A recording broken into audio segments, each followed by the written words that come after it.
अब बात जरा करते हैं राम मंदिर के उद्घाटन के न्योते वाली सियासत की। कांग्रेस इस वक्त सबसे बड़े धर्म संकट में फंसी है। सामने 2024 का लोकसभा चुनाव है, हिंदू वोटरों की भी दरकार है। राम मंदिर मुद्दा बहुत बड़ा है, उद्घाटन में जाने का न्योता भी मिला है, लेकिन इंडिया गठबंधन के सहयोगियों ने कांग्रेस के सामने बड़ी लकीर खींच दी है। वो कह रहे हैं कांग्रेस को राम मंदिर के उद्घाटन में नहीं जाना चाहिए। अब कांग्रेस जबरदस्त उहापोह में दिख रही है। ऐसे में कांग्रेस कह रही है कि उद्घाटन में जाने का फैसला वक्त आने पर लिया जाएगा, लेकिन इसमें शरद पवार और अखिलेश यादव जैसे नेता भी हैं जिनको न्योता नहीं दिया गया है। ऐसे में अखिलेश कह रहे हैं भगवान जिन्हें बुलाते हैं वही दर्शन के लिए जाते हैं। अब निमंत्रण पर सियासी संग्राम छिड़ा है। देखिए स्पेशल रिपोर्ट।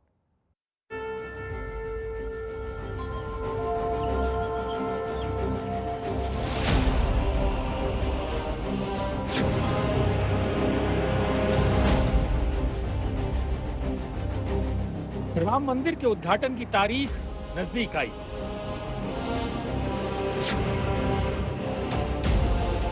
उद्घाटन के न्योते पर सियासत और तेज गरमाई। प्राण प्रतिष्ठा पर बीजेपी और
तेज हो रही है।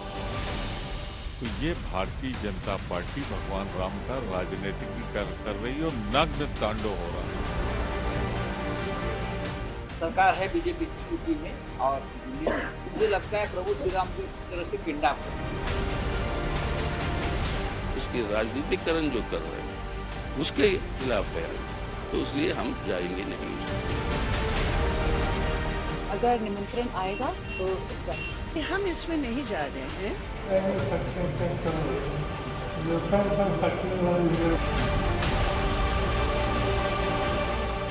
जाऊंगा मेरे जाने का तो कोई सवाल ही पैदा नहीं होता।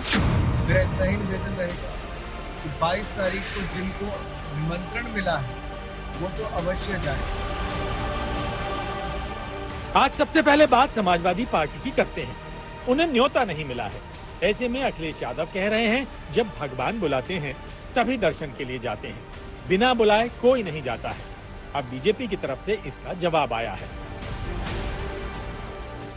देखिए भगवान, हम सब लोग उस परंपरा को मानते हैं और हमारे पूर्वज और हम लोगों के समाज में माना जाता है कि जब भगवान बुलाते हैं तभी दर्शन पाते हैं आप।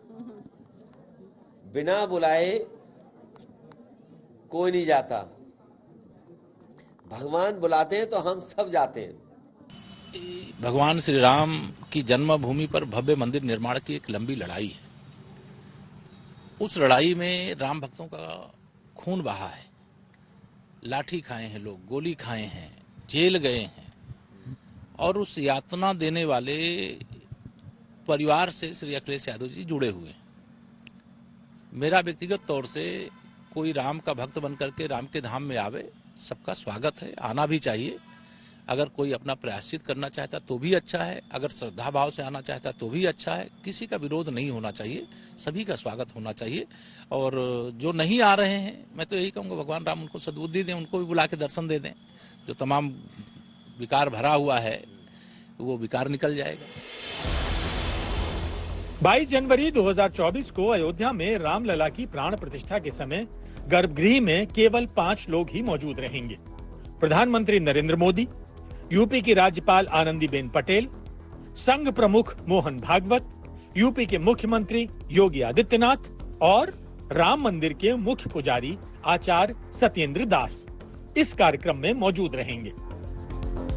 आपको बता दें कि राम मंदिर के उद्घाटन में निमंत्रण को लेकर पहले कांग्रेस ने भी हंगामा मचाया था, लेकिन जैसे ही कांग्रेस के 3 नेताओं सोनिया गांधी, मल्लिकार्जुन खड़गे और अधीर रंजन चौधरी को निमंत्रण मिला, तो अब कांग्रेस ही फैसला नहीं ले पा रही है कि वो जाए या ना जाए। भगवान तो कहीं किसी का की बपौती नहीं है ना, भगवान तो सबके लिए है।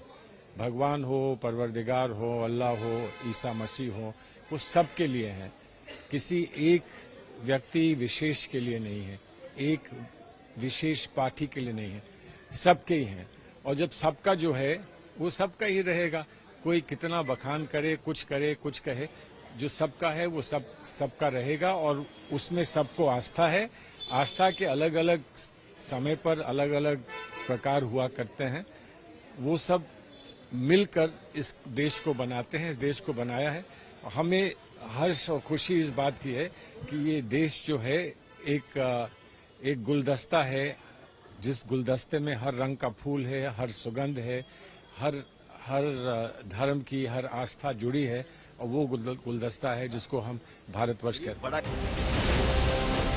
कांग्रेस के इस धर्म संकट की वजह है इंडिया गठबंधन के उसके सहयोगी, क्योंकि लेफ्ट ने न्योता मिलने पर भी उद्घाटन में जाने से साफ इनकार कर दिया है। Our position is very clear.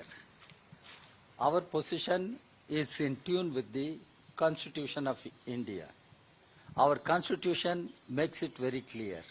Politics and religion should not be mixed. And citizens have their own right to follow any faith, pursue any faith, follow any religion. PM Modi की हैट्रिक को रोकने के लिए विपक्ष एकजुटता के मंत्र पर भरोसा कर रहा है। बीजेपी के खिलाफ ज्यादातर सीटों पर विपक्ष की तरफ से साझा उम्मीदवार उतारने की रणनीति के तहत 28 दलों ने इंडिया नाम से गठबंधन भी बनाया है। ऐसे में सवाल ये है कि क्या इंडिया गठबंधन मोदी की हैट्रिक को रोक पाएगा, क्योंकि बहुत सारे ऐसे मुद्दे हैं जहां पर इंडिया गठबंधन के नेताओं में दो फाड़ है। आज तक ब्यूरो। अयोध्या में राम मंदिर में प्राण प्रतिष्ठा का पूरा कार्यक्रम, समारोह की शुरुआत 16 जनवरी 2024 को शुरू होगी, 22 जनवरी को खत्म होगी, यानी ये पूरा समारोह पूरे हफ्ते चलेगा। 17 जनवरी को भगवान राम की झांकियां निकाली जाएंगी। इस झांकी में भगवान राम के जन्म से लेकर वनवास तक की तस्वीरें होंगी। लंका पर विजय, अयोध्या वापसी की झलक भी देखने को मिलेगी। इस समारोह में तकरीबन 6000 से ज्यादा लोगों के शामिल होने की उम्मीद है, लेकिन प्रधानमंत्री मोदी कल सुबह अयोध्या पहुंच रहे हैं और अयोध्या को 16,000 करोड़ की सौगात देने जा रहे हैं। Special report. जो सपना करोड़ों राम भक्त 5 सदियों से देख रहे थे, वो अब साकार हो गया है। 5 अगस्त 2020 को प्रधानमंत्री मोदी ने राम मंदिर का शिलान्यास किया। पहले प्रधानमंत्री मोदी 76 सीढ़ियां चढ़कर हनुमानगढ़ी मंदिर पहुंचते हैं, बजरंगबली को हाथ जोड़कर प्रणाम करते हैं, अपना शीश झुकाते हैं, आरती उतारते हैं। इसके बाद राम जन्मभूमि पहुंचकर भगवान राम को दंडवत प्रणाम करते हैं।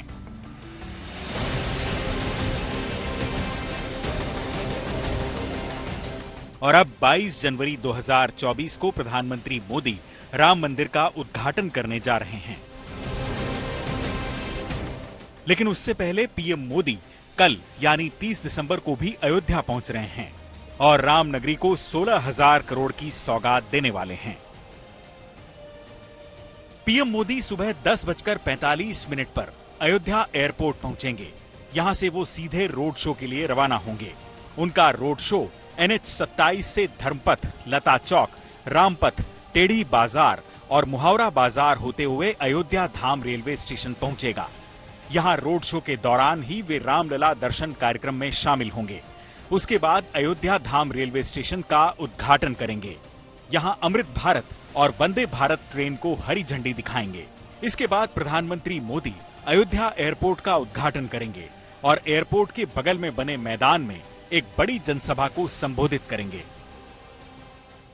30 दिसंबर को प्रधानमंत्री नरेंद्र मोदी अयोध्या में 16,000 करोड़ रुपए की परियोजनाओं की सौगात लेकर यहां पर आएंगे और इस समय हम लोग अयोध्या के इंटरनेशनल एयरपोर्ट, अंतर्राष्ट्रीय एयरपोर्ट के बिल्कुल सामने है, जहां एक विशाल पंडाल लगाया गया है। प्रधानमंत्री एक जनसभा को यहां संबोधित करेंगे। अगर आप मंच की ओर देखें तो एक बहुत बड़ा स्क्रीन यहां लगाया गया है।